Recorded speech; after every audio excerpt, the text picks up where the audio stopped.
बिहार में 2025 के अंत में होने वाले विधानसभा चुनाव की सरगर्मियां तेज हो चुकी हैं। राष्ट्रीय जनतांत्रिक गठबंधन यानी एनडीए और विपक्षी महागठबंधन दोनों ही अपनी रणनीतियों को अंतिम रूप देने में जुटे हैं। लेकिन एनडीए के भीतर हाल के घटनाक्रमों ने सियासी हलकों में चर्चा का बाजार गर्म कर दिया है। केंद्रीय मंत्री और लोक जनशक्ति पार्टी के नेता चिराग पासवान के ताजा बयान और हिंदुस्तानी अवाम मोर्चा के नेता जीतन राम मांझी की 30 से 40 सीटों की मांग ने यह सवाल खड़ा कर दिया है कि क्या एनडीए में सब कुछ ठीक है। चिराग पासवान, जो बिहार के दलित समुदाय खासकर पासवान जाति के बड़े चेहरे माने जाते हैं, उन्होंने हाल ही में एक बयान देकर सियासी गलियारों में हलचल मचा दी। उन्होंने कहा कि मेरा राजनीति में आने का कारण ही बिहार और बिहारी रहे हैं। सांसद बनने से ज्यादा महत्वपूर्ण मेरे लिए एक विधायक की भूमिका होगी, जहां मैं अपने राज्य के लिए ज्यादा कार्य कर सकूं। इस बयान को कई तरह से देखा जा रहा है। कुछ विश्लेषकों का मानना है कि चिराग अपनी पार्टी को विधानसभा चुनाव में मजबूत स्थिति में लाने के लिए दबाव की रणनीति अपना रहे हैं, जबकि अन्य का कहना है कि यह उनकी मुख्यमंत्री पद की महत्वाकांक्षा का संकेत हो सकता है।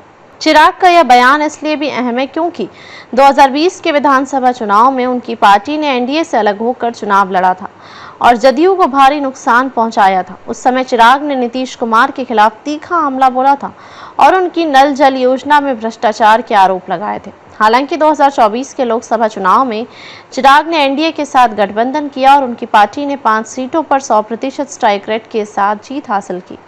यह प्रदर्शन उनकी सियासी ताकत को दर्शाता है और यही वजह है कि उनका ताजा बयान एनडीए के अन्य सहयोगियों, खासकर जदयू और बीजेपी के लिए चिंता का सबब बन सकता है। चिराग के बयान से पहले जीतन राम मांझी ने भी अपनी मांग रखकर एनडीए के भीतर हलचल पैदा की थी। मांझी ने दावा किया था कि उनकी पार्टी को विधानसभा चुनाव में 30 से 40 सीटें मिलनी चाहिए। मांझी की पार्टी हम मुख्य रूप से मुसहर समुदाय का प्रतिनिधित्व करती है, जो बिहार की सबसे पिछड़ी जातियों में से एक है। मांझी का इतिहास रहा है कि वे सियासी गठबंधनों में अपनी शर्तें मनवाने में माहिर है। 2015 में भी उन्होंने एनडीए में सीट बंटवारे को लेकर कड़ा रुख अपनाया था। इस बार भी मांझी का 30 से 40 सीटों की मांग करना यह दर्शाता है कि वे अपनी पार्टी को केवल प्रतीकात्मक सहयोगी की भूमिका तक सीमित नहीं रखना चाहते। बता दें कि बिहार में एनडीए गठबंधन में 5 प्रमुख दलों बीजेपी, जदयू, लोजपा, रामविलास, हम और राष्ट्रीय लोक मोर्चा उपेंद्र कुशवाहा शामिल हैं। लेकिन सीट बंटवारा हमेशा से इस गठबंधन के लिए चुनौती रहा है। 2024 के लोकसभा चुनाव में बीजेपी ने 17, जदयू ने 16, लोजपा रामविलास ने 5 और हम व राष्ट्रीय लोक मोर्चा ने 1-1 सीट पर चुनाव लड़ा था।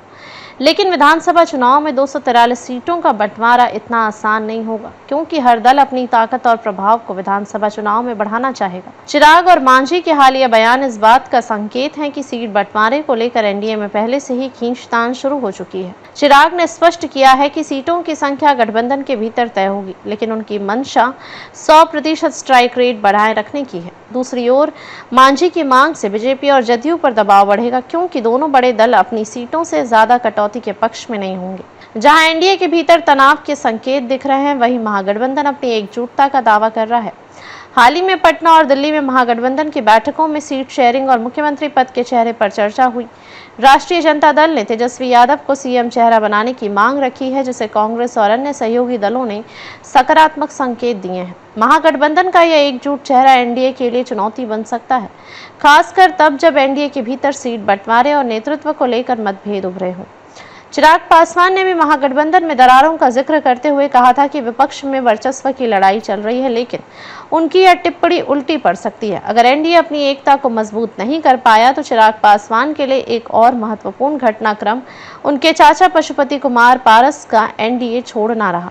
पारस ने हाल ही में एनडीए से नाता तोड़ने का ऐलान किया और महागठबंधन में शामिल होने की संभावना जताई जा रही है। यह चिराग के लिए एक सियासी जीत मानी जा रही है, क्योंकि पारस और चिराग के बीच लंबे समय से लोजपा के नेतृत्व और दलित वोटों पर दावेदारी को लेकर टकराव था। पारस का जाना चिराग की स्थिति को एनडीए में और मजबूत करता है, लेकिन ये भी सवाल उठता है कि क्या पारस महागठबंधन में शामिल होकर चिराग के दलित वोट बैंक में सेंधमारी कर पाएंगे। पारस ने सभी 243 सीटों पर चुनाव लड़ने का दावा किया है। हालांकि अंदर खाने चर्चा है कि महागठबंधन में उनकी एंट्री हो सकती है।